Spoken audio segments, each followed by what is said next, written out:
Maybe we can ask our guest who is joining us now for the first time, NFL insider extraordinaire, avid Mets fan, New York Mets fan, who are, I believe, tied, Mr. Bo Brock, for the top record in the National League. I want to bring on, for the first time on PHNX Cardinals Live, Mr. Ian Rapoport, Rap Sheet on Twitter.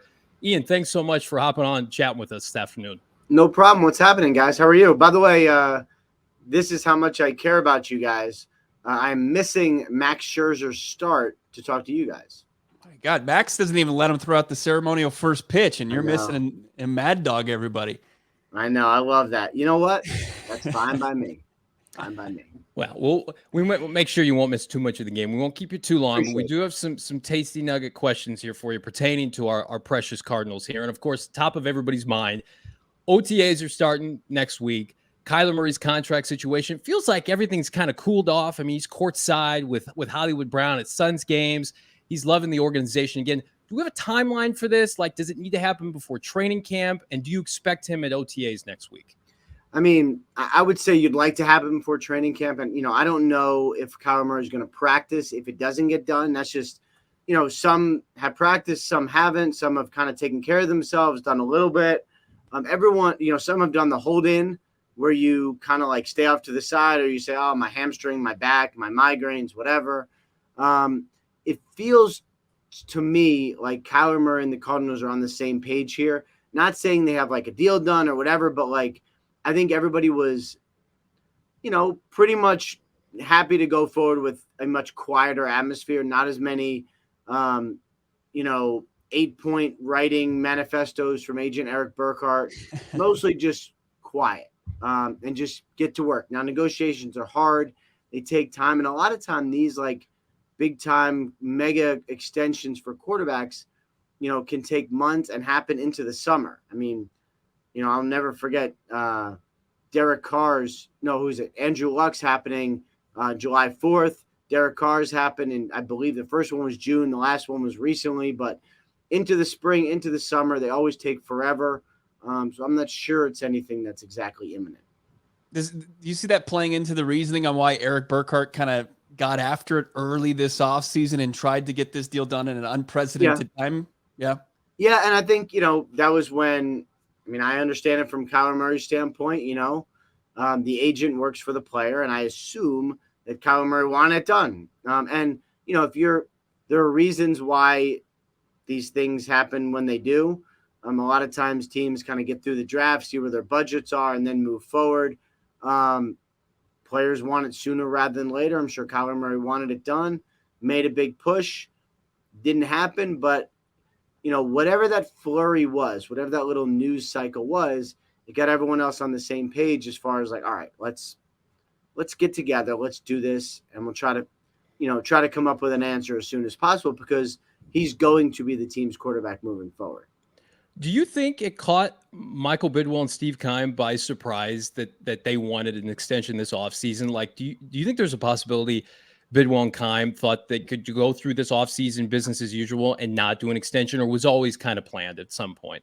I think they knew that Kyler would push for it, right? I think they knew, Eric Burkhart is, he's also represents Cliff Kingsbury. He's got a good relationship with Steve Keim. He is not shy. He is not a wallflower. So if he wants something, I assume that he's told them. So, no, I don't think any of this caught them off guard. Now, maybe they didn't expect the, statement in the tweet. But, he's an agent. He's doing what he believes is best for his client. So it happened. Everybody was kind of like, all right, we're going to deal with this now and then, kind of move on. As far as the number, we saw Pro Football Focus put one out there over 260. We saw Deshaun Watson's crazy, completely guaranteed $230 million deal. Where do you think that this is going to go for Kyler Murray? Or could it look like a Patrick Mahomes where it's like a ton of years and a ton of money? I would be surprised if another quarterback did a Patrick Mahomes. The closest we've come is Josh Allen doing, I believe his was 6. Which, locks him in forever, going to be rich for the rest of his life, but there's definitely some pluses and minuses there.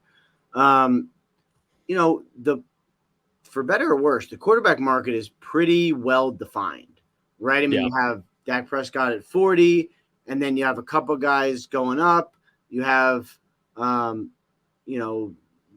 which is kind of a weird deal, but 40. And then basically the next 5 years are 50. So that's, 45. You have Deshaun Watson at 46, fully guaranteed.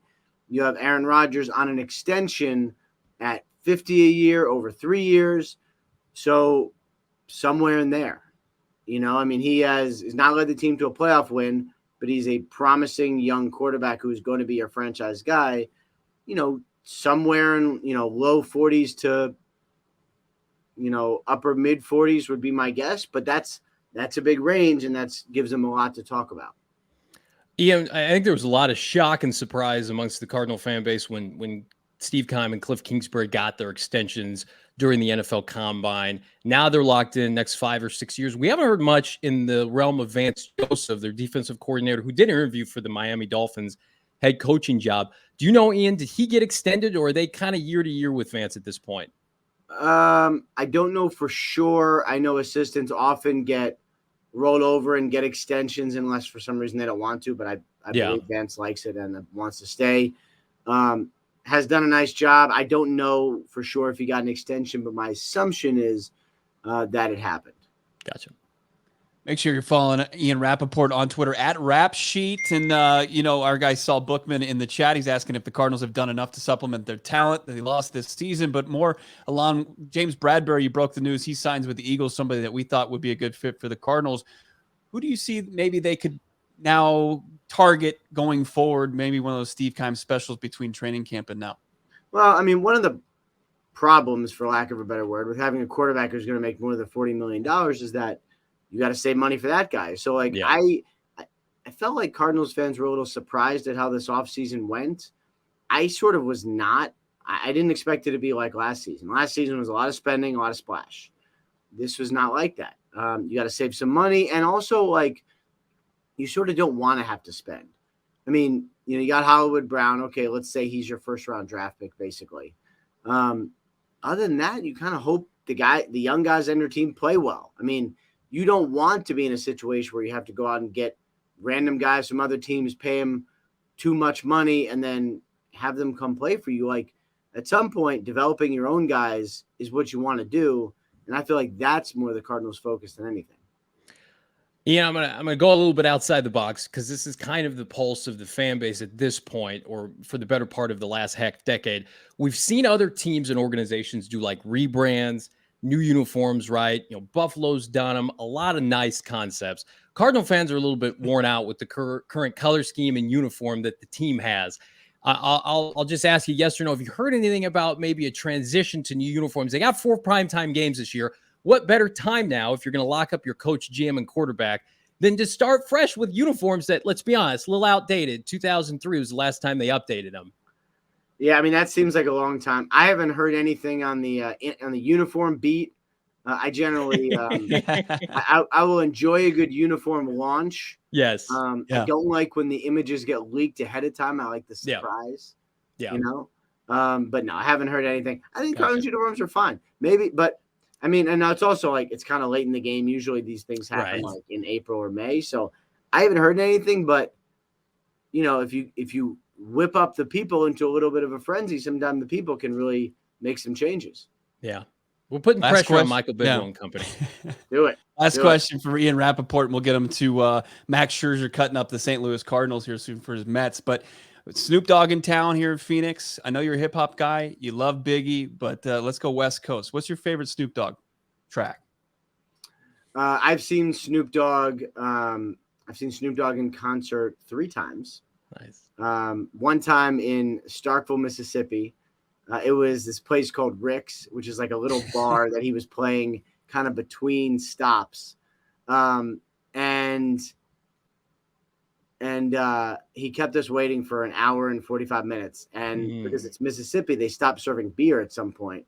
And so you're just sitting there, and I'm like, this is a mistake. We should leave. And then he comes on and just blows up the place for 2 hours until 2 a.m. I'm like, this guy is the best. Favorite track? There's a million. The one I was listening to today when I was playing golf was Lottie Dottie, which is not a Snoop Dogg track, but a great cover. I enjoy that. I feel like I don't know. I mean, I still listen to a lot of the really old stuff, so Nothing But a G Thing is still like on my mixtape, you might say. Just some classics from Snoop Dogg. There you go. That's what more of the reason why he's the best in the business. Gracious with his time, missing his Mets right now. We'll get him to it. Ian Rapoport, follow him on Twitter @RapSheet. Ian, thank you so much for joining Thank you, Ian. PHNX All right, Cardinals. it's good hanging, guys. Take care.